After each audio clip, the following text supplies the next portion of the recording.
राधा राधा राधा राधा राधा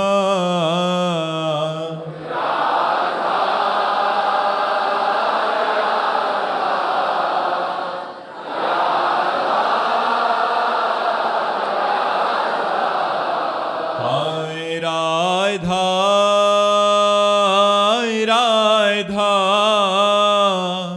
राधा राधा राधा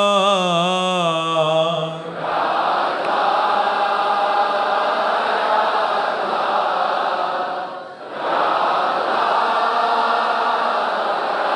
राधा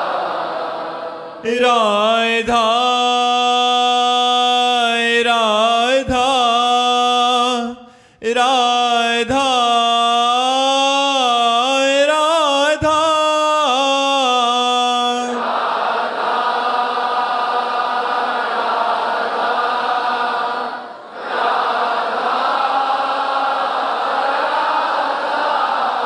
हाय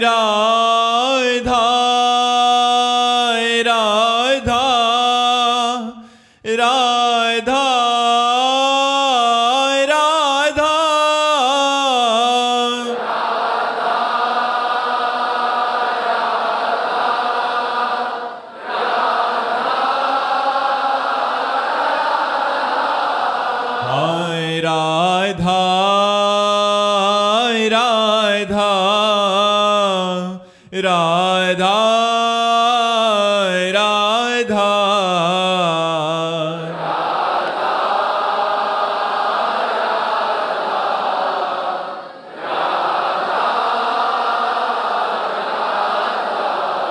हाय राधा राधा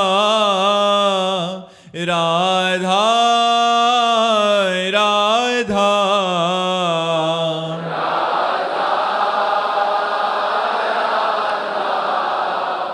राधा राधा श्री राधा वल्लभ लाल की, समस्त संत हरि भक्तन की, श्री वृंदावन धाम की, सतगुरुदेव भगवान की। निशांत जी मथुरा से। महाराज जी राधे राधे। महाराज जी मेरे मन में कई दिनों से विचार आ रहा है कि मैं फालतू की चीज़ें, हंसी मजाक, बेकार की बातों को छोड़कर भगवान के चिंतन में अपने समय को लगाऊं। महाराज जी पर मेरे को फिर डर भी लगता है कि मैं हंसी मजाक के बिना रह पाऊंगा, इन सब आदतों को छोड़ के बिना रह पाऊंगा। तो ऐसे में महाराज जी बड़ा संशयात्मा। ये मन डरवा रहा है, आप थोड़ी डर रहे हो, आपको मन डरवा रहा है। सद्बुद्धि ने आपको बहुत अच्छी प्रेरणा की कि जिस समय आप फालतू का समय नष्ट करते हो उस समय आप नाम जप करो, शास्त्र स्वाध्याय करो, सत्संग सुनो, परोपकार के विषय में चिंतन करो, माता पिता की सेवा के विषय में चिंतन करो। ये जो मन है ना, यही डरवाता है। कहीं मैं भजन करने लगा तो ऐसा ना हो जाए, कहीं ऐसा नहीं, ऐसा नहीं। हंसी मजाक से ज्यादा सुख मिलता है भगवान के भजन में। हंसी मजाक तो बाहरी मायाकृत है, भगवान का सुख सच्चिदानंद है। तुम डरो मत, नाम जप करो। खाली समय में अधिक से अधिक राधा राधा राधा राधा, कृष्ण कृष्ण, राम राम, शिव शिव, हरि हरि, जो नाम प्रिय हो खूब नाम जप करो। ये डरो मत।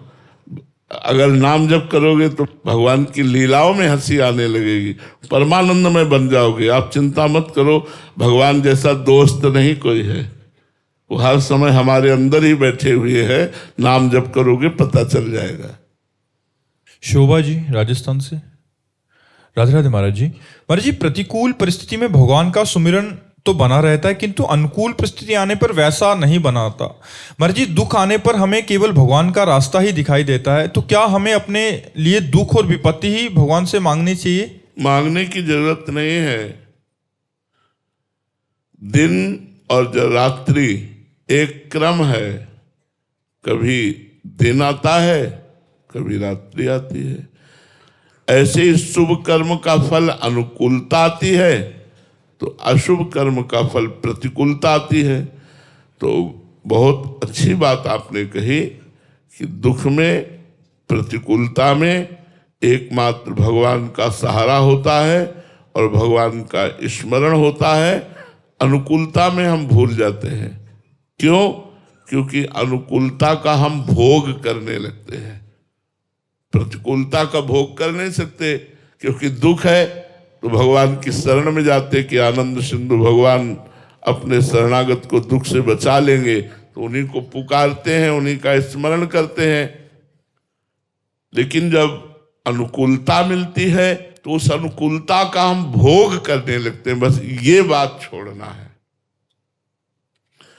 अनुकूलता का भोग ना करें तो जैसे प्रतिकूलता में भजन होता रहता है वैसे अनुकूलता में भजन होगा। ये आपकी ध्रुव सत्य बात है कि प्रतिकूलता में बहुत अच्छा भजन होता है। ये अपने जीवन भर के अनुभव की हम भी बात करें। लेकिन अनुकूलता का भोग ना किया जाए तो प्रतिकूलता में जैसा भजन होता है वैसा अनुकूलता में भी होगा। अनुकूलता का भोग करना त्याग कर दे। आई है अनुकूलता तो परिवार, संसार, साधु महात्मा, गौ सेवा, इसमें अनुकूलता को हम बांटें। अनुकूलता का स्वयं भोग न करें, भगवान की दया का दर्शन अनुकूलता में करें और भगवान की कृपा का दर्शन प्रतिकूलता में करें और निरंतर भजन का ऐसा अभ्यास करें कि अनुकूलता और प्रतिकूलता दोनों में हमारा भजन अबाध चलता रहे, अखंड चलता रहे। विष्णुकांत जी, राधे राधे महाराज जी। महाराज जी, सभी शास्त्रों और वेदों का सार क्या है? भगवान का अखंड स्मरण, संसार का, शरीर का विस्मरण। शरीर और संसार का विस्मरण और भगवान का अखंड स्मरण। अब उसे चाहे आत्मस्मरण कहो, आत्मरति कहो, या कृष्ण रति कहो, या राम रति कहो, सब शास्त्रों का फल है भगवान में प्रेम हो जाना। जोग कुजोग ज्ञान अज्ञानु, जहाँ नहीं राम प्रेम पर धानु, सो सब धर्म कर्म जरि जाऊ, जहाँ न राम पद पंकज भाऊ। वो धर्म कर्म सब जल जाएं जो भगवान का प्रेम न प्रकट करे। वो जोग कुजोग है, वो ज्ञान अज्ञान है जो भगवान से प्रेम न करा पावे। तो सब साधन का और सब शास्त्रों का यही सुंदर फल है कि प्रभु के चरणों से प्रेम हो जाए, आत्म प्रेम हो जाए, आत्मरति हो जाए। यदि ये नहीं हुआ तो सब शास्त्र स्वाध्याय और साधना निष्फल गई। सब शास्त्रों का फल है निरंतर भगवान का स्मरण होता रहे, भगवान से प्रेम हो जाए। विशाल सिंह जी, महाराज जी, भक्ति में दैन्यता क्यों आवश्यक है? क्योंकि जो प्रेम है वो जल की तरह उसका स्वभाव है। जैसे जल को छोड़ो तो जहां नीचा होगा वहीं जाके रुकेगा, ऐसे प्रेम उसी के हृदय में जाएगा जहां दैन्यता होगी। अगर अहंकार है तो प्रेम का पान नहीं कर सकते। पान करने के लिए ऐसे होता है, ये मुद्रा दैन्य है, ये मुद्रा अहम की है। अगर प्रेम पान करना है तो दैन्य होना ही पड़ेगा, क्योंकि प्रेम का स्वभाव जहां दैन्य होता है उस हृदय में जाता है। इसलिए दैन्य आवश्यक है। अहंकारी को कभी प्रेम नहीं होता और प्रेमी को कभी अहंकार नहीं होता। अहंकार जन्म मरण का हेतु है और दैन्यता भगवत प्राप्ति। यही दरबार दीन को आदर रीत सदा चली आई।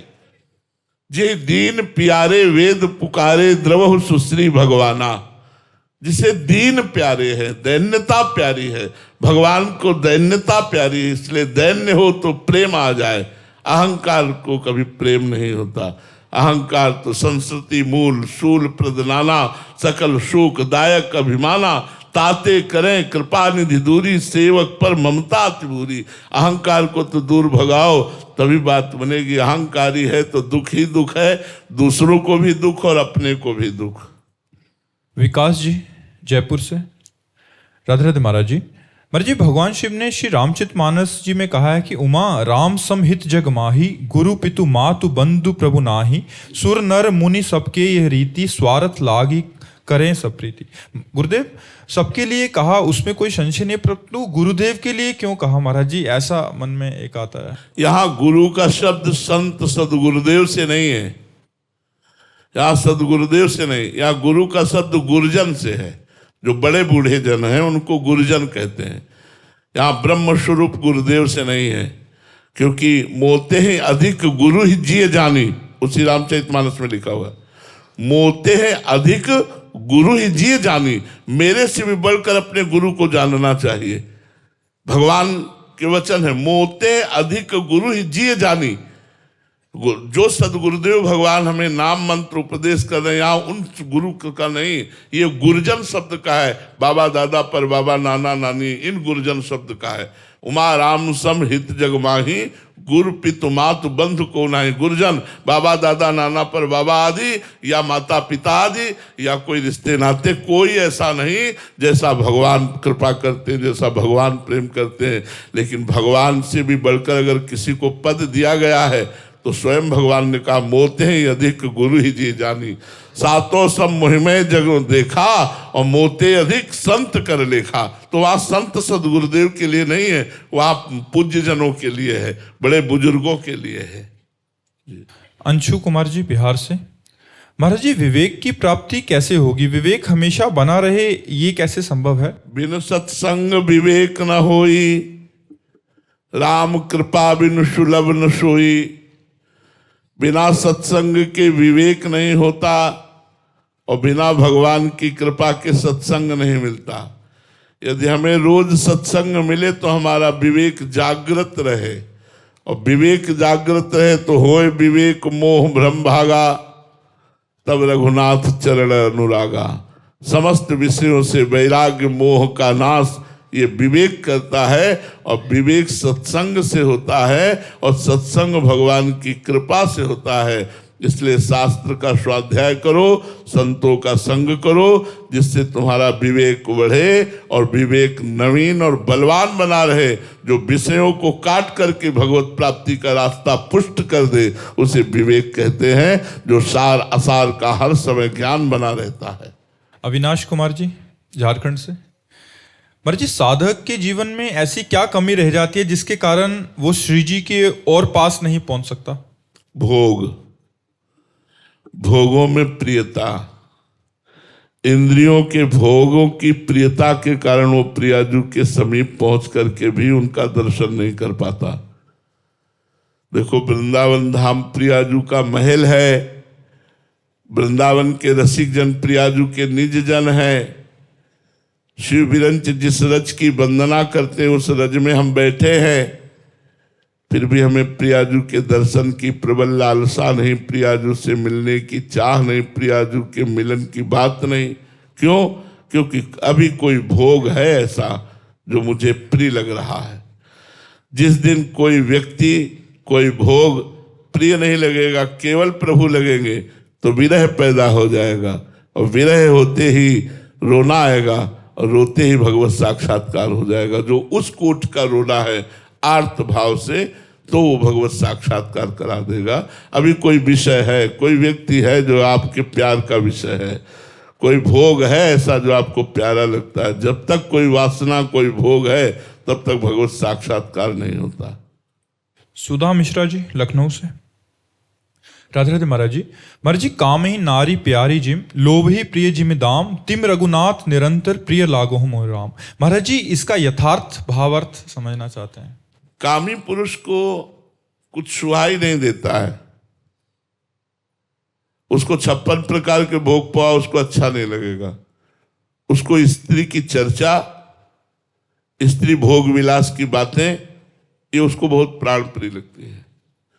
और जिस स्त्री से उसका राग होता है, उठते बैठते चलते फिरते खाते पीते वो उसी स्त्री का चिंतन करता रहता है। इसका गोस्वामी जी ने अनुभव किया है स्वयं। अपनी पत्नी में बहुत अनुराग था गोस्वामी जी का, यहां तक कि जिस दिन से ब्याह करके आई थी उस दिन से मायके नहीं भेजा था। बोले जी नहीं सकते आपके बिना। तो गोस्वामी जी ने अनुभव किया कि कामी की हर समय वृत्ति स्त्री में लगी रहती है। तो हे राम जी, आप हमें ऐसे प्यारे लगे जैसे कामी पुरुष को कामिनी स्त्री। और लोभी पुरुष का हर समय धन में मन लगा रहता है, कितना हो गया, इतना बढ़ाना है, वो सुरक्षित रहे। वो कई बार दिन में वो चिंतन करेगा, उसी के विषय में चिंतन करेगा, अधिक से अधिक बढ़ाने के विषय में चिंतन करेगा, उसकी सुरक्षा का चिंतन करेगा। तो जैसे लोभी पुरुष धन बढ़ाने, धन की सुरक्षा और धन का चिंतन करता रहता है, ऐसे हे राम जी आपका नाम जप बढ़ाने, नाम जप की सुरक्षा और नाम निरंतर चलता रहे, ऐसे हम पर कृपा कर दो कि जैसे कामिनी से कामी की प्रीति होती है, लोभी से धन का जैसे चिंतन होता है, ऐसे हे प्रभु आपकी प्रीति और आपका निरंतर चिंतन हमारे हृदय में चलता रहे। कामी नारी प्यार जिम, लोभी जिम प्रिय दाम, तिम रघुनाथ निरंतर प्रिय लागो महि राम। प्राप्ति मिश्रा जी प्रयागराज से। राधे राधे महाराज जी। महाराज जी आपके मुख से सुना है कि भगवान भक्त की भावना के अनुसार ही उसी रूप में प्रकट होकर उनको दर्शन देते हैं, परंतु हमने उनका वास्तविक स्वरूप तो देखा नहीं महाराज जी, वैसी भावना कर ही नहीं पाते, तो भगवान के वास्तविक स्वरूप से वंचित रह जाएंगे। ऐसे में तो महाराज जी नाम जप, देखी रूप नाम आधीना। राम जी का क्या रूप है ये नाम जानता है, राम नाम जानता है। राधा जी का क्या असली रूप है, राधा नाम जानता है। कृष्ण जी का क्या स्वरूप है, ये नाम जानता है। खूब नाम जप करो, देखी रूप नाम आधीना। नाम के अधीन रूप है, जितना नाम जप करोगे उतना हृदय पवित्र होगा, और जहां निर्मल हृदय हुआ तो भगवान का जो सहज स्वरूप है वो आपके हृदय प्रकाशित हो जाएगा। भावना करने की जरूरत नहीं पड़ेगी, वो साक्षात प्रकट हो जाएंगे।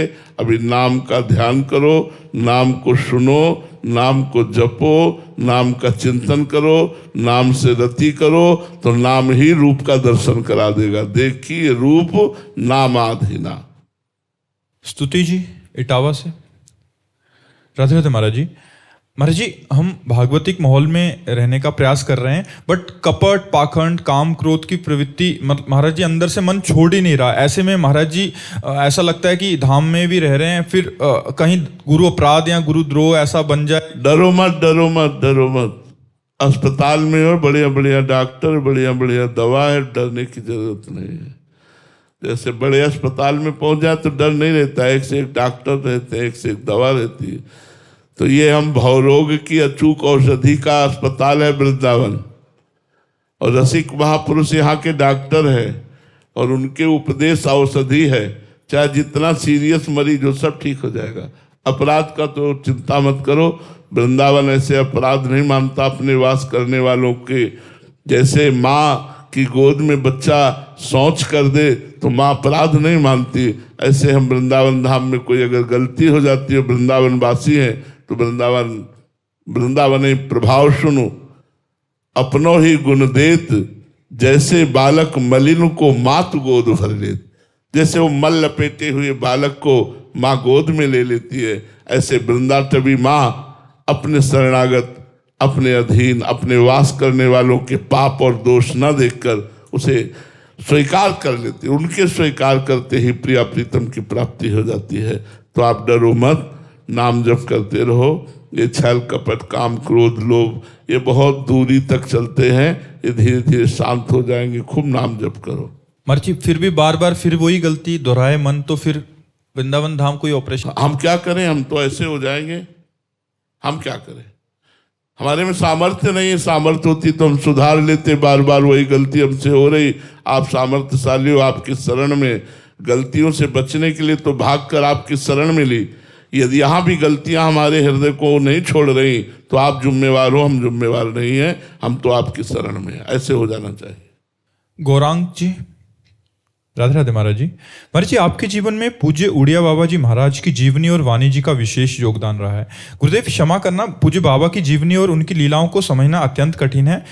महाराज जी, आपके मन में एक वो है कि बाबा की जीवनी को आपके श्रीमुख से सत्संग में सुना तो जिज्ञासा हुई कि आपने कहा कि जब भगवत साक्षात्कार हो जाता है तो मनुष्य की सारी इच्छाएं, कामनाएं और प्रश्न खत्म हो जाते हैं। पर पूज्य उड़िया बाबा को सर्वप्रथम माँ कामाख्या जी की, फिर काशी में माँ अन्नपूर्णा, फिर वशिष्ठ जी, फिर माँ दुर्गा जी के साक्षात दर्शन हुए। उसके बाद भी बाबा को आत्मबोध नहीं हुआ, बल्कि और आत्मबोध की चाह बढ़ने लगी। इतनी बार साक्षात्कार होने के बाद भी उनकी आत्मबोध की चाह क्यों खत्म नहीं हुई? और जब अंत में बाबा ने उन्होंने माँ को तत्व रूप से नहीं साक्षात्कार किया, कामाख्या को कामाख्या माँ के रूप में कामना पूर्ति के लिए। आप उस समय देखिए ना, हाँ, तो आप उस चरित्र में जब आप देखिए कि उन्होंने कामाख्या जी की उपासना की कि जैसे सूर्य भगवान ने एक बटलोई दी थी युधिष्ठिर को कि जितनों को अन्न पवा सकें, जब तक द्रौपदी जी नहीं पालेंगी तब तक वो बटलोई का अन्न खत्म नहीं होगा।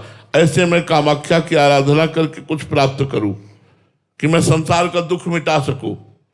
बाबा का पहले का नाम आर्तत्राण था। तो बाबा ने विचार किया तो आधी उपासना में ही छोड़ दिया कि आखिरकार अगर ऐसा कुछ मिल भी जाएगा तो पूरे विश्व ब्रह्मांड का दुख तो मिटा नहीं पाऊंगा। उत्तम जिज्ञासा होने के कारण उससे भी विरति हुई। कई अनुष्ठान लिए लेकिन उन सबसे विरति हुई। फिर संन्यास ले लिया। संन्यास लेकर तत्व साक्षात्कार में लगे। जब तत्व साक्षात्कार हो गया तब सारी कामनाएं शांत हो गई। फिर इसके बाद कोई अनुष्ठान किया है क्या बाबा ने? 18-18 घंटा अपने स्वरूप में बैठे रहते थे। तो कामाख्या जी को तत्व रूप से साक्षात्कार नहीं किया, सकाम उपासना की। तो सकाम उपासना से किसी देवी देवता का दर्शन हो जाना भगवत साक्षात्कार नहीं कहते। तत्व स्वरूप से उनको दान करके साक्षात्कार करना। जैसे श्री रामकृष्ण परमहंस जी ने काली माता को तत्व रूप से साक्षात्कार किया कि परम तत्व है, यही कृष्ण है, यही राम है, यही सब कुछ है। तो बोलो फिर और कोई उपासना की क्या? पूर्ण हो गए ना। जैसे उड़िया बाबा है वैसे रामकृष्ण परमहंस, कोई कमी थोड़ी थी। बात समझ में आ रही ना? हाँ, तत्व रूप से जिसकी भी आराधना करें तत्व रूप से करें, और तत्व रूप से जब उसका साक्षात्कार होगा तब वो पूर्ण हो जाएगा। जी। मानवर्धन सिंह जी, राधे राधे महाराज जी। महाराज जी, आपने एक बार एक प्रश्न का उत्तर देते वक्त कहा था कि चेहरे की चमक और बाहरी तेज के चक्कर में मत पड़ो, आंतरिक तेज के चक्कर में पड़ो। महाराज जी, आंतरिक तेज क्या है और उसको कैसे जागृत कर सकते हैं? आंतरिक तेज यही है कि काम, क्रोध, लोभ, मोह, मद, मत्सर का प्रभाव नहीं पड़ रहा। मानापमानास्तुल्य तुल्य निंदात्म संस्तुति।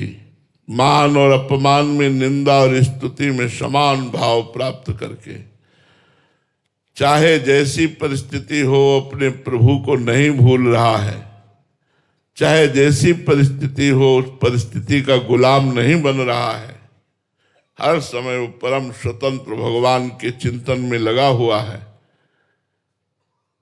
ऐसे महापुरुष को संत कहते हैं। ऐसे महापुरुष को तेजस्वी कहते हैं कि उनके तेज के आगे प्रतिकूलता, अनुकूलता, सुख दुख, लाभ हानि, ये सब मिट्टी हो गए। काम, क्रोध, लोभ, मोह, मद, मत्सर, इनका कोई प्रभाव नहीं रहा। वो महापुरुष निरंतर भगवान में स्थित माने जाते हैं। अब ये बात कैसे पता चले कि ये निरंतर भगवान में स्थित है? तो जिनके संग से हमारे दोषों का नाश होने लगे, जिनके संग से हमारे में भजन की वृद्धि होने लगे, जिनके संग से हमारा भाव शुद्ध होने लगे, जिनके संग से हमें प्रिया प्रीतम प्रभु अच्छे लगने लगे, जान लो वो संत है। चाहे वो पैंट शर्ट में हो, चाहे पैजामा कुर्ता पहने हो, चाहे कैसे भी वस्त्र पहने हो, वो भगवान का निज जन है। श्री दानेश्वर दास जी महाराज, राधे राधे महाराज जी। महाराज जी, मैंने 3 दिन और रात 27,000 गायत्री मंत्र का जाप का अनुष्ठान किया। मैं राम जी का सेवक हूँ, लेकिन महाराज जी सपने में महाराज जी आप और श्री राधा रानी के दर्शन ही हुए। महाराज जी, उनके क्यों हुए? राम जी के होने चाहिए थे। अरे भगवान जाने भगवान का क्या लीला विधान है, वो जाने। उनका कार्य तो हम नहीं बता सकते कि वो आपको क्यों ऐसा प्रेरित कर रहे हैं। राम जी जाने, राम जी की ही लीला है, वही जाने। उनके विधान को हम क्या बताएं कि किशोरी जी या हम किशोरी जी के दास हैं। अगर दास का दर्शन हुआ, इष्ट का दर्शन हुआ तो ये तो हम इतना जरूर कहेंगे कि अहोभाग्य है, क्योंकि स्वामिनी और स्वामिनी के दासों का दर्शन स्वामिनी की कृपा से होता है, ऐसे नहीं होता है। स्वप्न में अगर किसी भगवत दास का दर्शन हो रहा है तो अपार भगवान की कृपा समझो, और कहीं भगवत झांकी आ रही तब तो कहना ही क्या है। इसलिए तुम्हारी गायत्री जप का फल जो भगवान ने दिया वो संत समागम दिया, और वो प्यारी जी के चरणों का जैसी भी भावनात्मक झांकी आई हो वैसा दिया। मंगलमय है, अमंगल तो है नहीं, पर वो राम जी क्यों नहीं आए, प्रियाजू को क्यों भेज दिया, ये वो जाने। सुभाष मल्होत्रा जी रोहतक से। राधे राधे महाराज जी। महाराज जी, आपके मुख से कई बार सुना है जोई जोई प्यारो करे सोई मोहि भावे। महाराज जी, हमारे जीवन में ऐसी स्थिति कब आएगी और कैसे आएगी? ये अहंकार जब तक देह भाव में स्थित है तब तक ये द्वंद्वों में फंसा रहता है। अनुकूलता, प्रतिकूलता, लाभ हानि, सुख दुख, इन द्वंद्वों में फंसा रहता है। और जब ये अहंकार भगवान के चरणों में समर्पित हो जाता है या विशुद्ध मैं ब्रह्म स्वरूप में स्थित हो जाता है, तो शरीर धर्म जो अनुकूलता प्रतिकूलता है, जो लाभ हानि है, जो सुख दुख है, जो मान अपमान है, जो निंदा स्तुति है, उसमें वो सम हो जाता है। मान है तो ठीक है, अपमान है तो ठीक है, शरीर स्वस्थ है तो ठीक है, अस्वस्थ है तो ठीक है। कोई निंदा कर रहा है, अच्छा है, उसकी मति, कोई स्तुति कर रहा है, उसकी मति। वो इन सबसे परे हो जाता है जिसका अहंकार या तो ज्ञान में समाहित होकर मैं स्वरूप ब्रह्म स्वरूप हो जाता है या भगवान के चरणों में समर्पित हो जाता है। जब तक ये अहंकार नहीं नष्ट होगा तब तक ये बात समझ में नहीं आएगी कि जोई जोई प्यारो करे सोई मोहि भावे। ऐसा नहीं कि सह रहे कि आप भगवान हो, अब जो करोगे तो मुझे सहना ही पड़ेगा, ऐसा नहीं कह रहे। मोहि भावे, मुझे अच्छा लगता है, जो जो प्यारे मेरे विधान कर रहे हैं मुझे अच्छा लगता है। ये तभी होगा जब प्यारे के चरणों में अहंकार समर्पित हो जाएगा। और इसका साधन है भगवत प्रेमी महात्माओं का संग और खूब नाम जप और पवित्र शास्त्रों का स्वाध्याय, पवित्र ग्रंथों का स्वाध्याय। अगर ये तीन साधन हमारे जीवन में आ जाए कि जो निरंतर भगवान में स्थित रहते हैं, ऐसे महात्माओं का संग, निरंतर भगवान के नाम का जप और हमारे जो इतिहास पुराण शास्त्र है इनका स्वाध्याय, तो निश्चित निश्चित ये मलिन अज्ञान जनित देहाभिमान ये नष्ट हो जाएगा। और जहां देहाभिमान नष्ट हुआ कि विशुद्ध ज्ञान प्रकट हो जाता है। ज्ञान प्रकट हो जाने पर ही समता आती है, और समता में ही शत्रु मित्र सम जानी, मान मान अपमान सम, दुख सुख लाभ न हानि। यह जो कृपा हरिवंश की, वह कृपा पात्र उपासक शत्रु मित्र में समान भाव, मान अपमान में समान भाव, सुख दुख में समान भाव, लाभ हानि में समान भाव रख करके हर समय आनंद से युक्त रहता है। तो ये देहाभिमान ही मूल कारण है संस्कृति चक्र का। ये देहाभिमान ही शोक प्रदान करने वाला है। ये देहाभिमान ही जोई प्यारो करे सोई मोहि भावे, ऐसा ये बर्दाश्त नहीं करता। अनुकूलता चाहता है, प्यारे के विधान में दोष दर्शन करता है। ये अभिमान ही छोड़ना साधना है। जिसका जितना देहाभिमान गलित हुआ है वो उतना ही उच्च आध्यात्मिक स्थिति को प्राप्त हो गया है। पूरा देहाभिमान गलित हो जाए तो भगवत साक्षात्कार हो जाए। तो इस देहाभिमान को गलित कीजिए साधना के द्वारा। श्री राधा वल्लभ लाल की